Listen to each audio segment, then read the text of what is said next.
უმუშევრობის პრობლემას დღეს მთელი მსოფლიო ებრძვის. დასაქმების კოეფიციენტი ქვეყნის ეკონომიკურ განვითარებაზე მეტყველებს. შესაბამისად, ეს საკითხი საქართველოში დღეს ყველაზე უფრო აქტუალური და მტკივნეულია. სამუშაოს მაძიებლებისთვის ინტერნეტი საუკეთესო საშუალებად იქცა. გაადვილებული პროცესის მიუხედავად თავს ერთი სერიოზული პრობლემა იჩენს. ძალიან ხშირად სამუშაოს მაძიებელთათვის დამსაქმებლის მოთხოვნები არსებულ თანამდებობასთან შეუსაბამოა.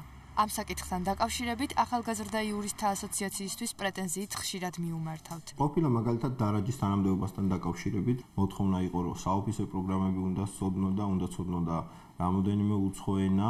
ის მოთხოვნები კონკრეტულ თანამდებობასთან დაკავშირებით არის სრულიად შეუსაბამო. ჩემი აზრით. აქედან გამომდინარე შესაძლებელია ეს მოთხოვნები გარკვეულ დისკრიმინაციულ ფაქტად ჩავთვალოთ. კანონი ამ საკითხთან დაკავშირებით დამსაქმებელს ვალდებულებას არ აკისრებს, რაც პრობლემის გადაჭრას უშლის ხელს. საჯარო სამსახურის ბიუროს პრობლემის გადასაჭრელად საკუთარი მიდგომა აქვს. HR.gov.g's ბაზაში შემოსული აბსოლუტურად ყველა ვაკანსია შესაბამის შემოწმებას გადის. ის მოთხოვნები, რა მოთხოვნებიც მოეთხოვება, ვთქვათ, შესაბამისად ამ კონკურსში მონაწილე პირებს, იგზავნება ჩვენთან და ჩვენ ვახდენთ ამ მოთხოვნების შესაბამისობის გადამოწმებას საქართველოს კანონმდებლობასთან. გადაიხედება დამსაქმებლის მიერ მოწოდებული მოთხოვნებიც, რათა გამოირიცხოს დისკრიმინაცია. ეს საჯარო სამსახურის კეთილი ნებაა, რომელზეც აქტიური მუშაობა დეკემბრის თვიდან დაიწყო. მუშავდება მთავრობის მიერ კონცეფცია საჯარო სამსახურის რეფორმის.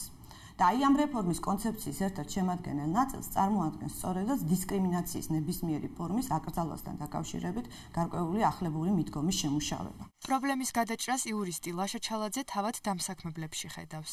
კარგი იქნება თუ დამსაქმებლები გაითვალისწინებენ კონკრეტულ თანამდებობას, მიაქცევენ ყურადღებას იმ თანამდებობის შესაფერის კვალიფიკაციას და უსაშველოდ, შეუსაბამოდ დიდ მოთხოვნებს თუ არ დაუწესებენ სავარაუდო კანდიდატებს.